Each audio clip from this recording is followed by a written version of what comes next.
টেকনাফ অঞ্চলে অর্থনীতির বড্ড তেজি মুদ্রা সুপারি। তার আকার ও ফলনই বলে দেয় দেশ জুড়ে টেকনাফের সুপারির কদর বৃত্তান্ত।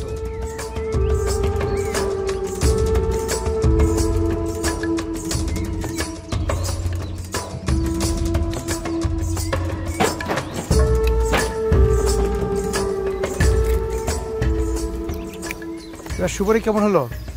সুপারি ভাই ভালো। কোন সময়টা বেশি হয় সুপারি? পাকে কখন বেশি? গরমে পাকে।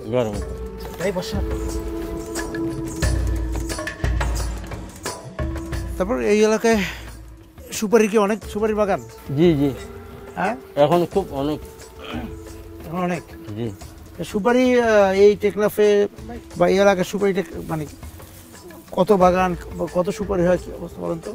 এখানে সুপারি ব্যবসা আগে কিছু বাগান কম ছিল, এখন সুপারির কিছু দাম হয়েছে যাবে, সবগুলো অন্যগুলো গাছগুলো কাটতে ফেলাই সুপারির বাগান করছে। আচ্ছা আচ্ছা, অন্যান্য যে বাগান ছিল ওই সবজি করতো, তরকারি করতো, অন্য গাছ ছিল সেটা কেটে ফেলছে। জি জি, ফেলে সুপারি লাগিয়ে দিয়েছে। সুপারির দাম বেশি দেখে। আর আপনার এই সুপারির বাগান করতে খরচ হয়েছে কত? তাই মাসে মাসে পানি দিয়ে প্রায় 1000 টাকা 1500 টাকা কারণে বিল উঠে। আর যখন করেছিলেন তখন সব আমাদের টাকার মানতে ছিল, তাহলে প্রায় 20-40 হাজার লাগছে। ও 17 বছর আগে 40,000 টাকা লাগছে। আর এখন আপনি বছরে 4 লাখ টাকা পান। এইখানে সুপারির হাট আছে? আছে। আপনারা হাটে নিয়ে বিক্রি করে দেন? না, তাহলে ব্যবসা করে আছে, আবার তুলে যাবো ওখানে হাট বাজার বেশিও। ও, আপনি হাটে নিয়ে যান না? না, আমার হাটে নেওয়ার লোক আলাদা। আপনি এখানকার পাইকারের কাছে দিয়ে দেন? পাইকারি দিয়ে যাই। আপনি কিভাবে বিক্রি করেন? ফোন হিসাবে। কত করে বিক্রি হয় এক পণ? এখন এক পণ ছিল হইলে মনে করে 60-70 টাকা চলবে। এটা আমার, এটা 60-70 টাকা চলে। 400 টাকা চলে এক পণ? এক পণ।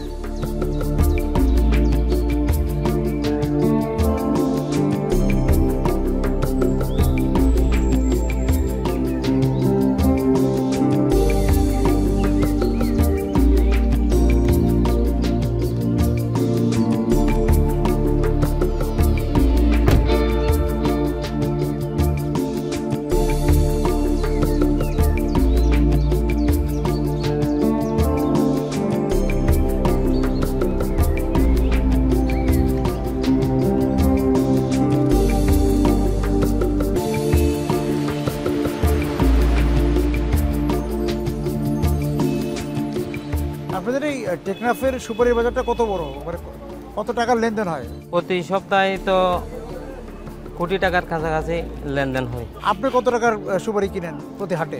সপ্তাহে 15 থেকে 20-30 লাখ। টেকনাফের যে সুপারি, সেই সুপারির সঙ্গে অন্য জেলার সুপারির তফাৎটা কি? টেকনাফের সুপারি চেয়ে অন্য জেলার সুপারির তফাৎটা হলো আমাদের এই সুপারিটা সুস্বাদু, টেকনাফের সুপারিটা, আর সাইজের ফলটা অনেক বড়, আকারেও বড়। তা আপনারা এই যে সুপারি কিনে কি বিদেশেও পাঠান না?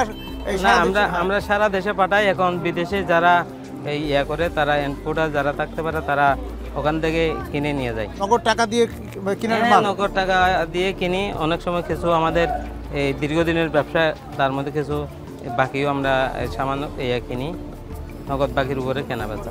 আর এই যে ব্যাংকের মাধ্যমে করেন না মোবাইল ব্যাংকিং? আমরা ব্যাংকের মাধ্যমে অনেকটা লেনদেন করি।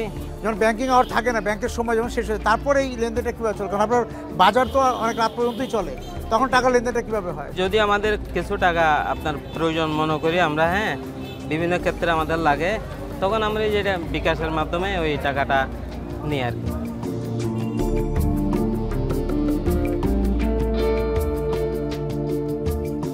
বিকাশে কম খরচে ক্যাশ আউটের লিমিট বেড়ে 50,000, প্রিয় এজেন্টও 2টা।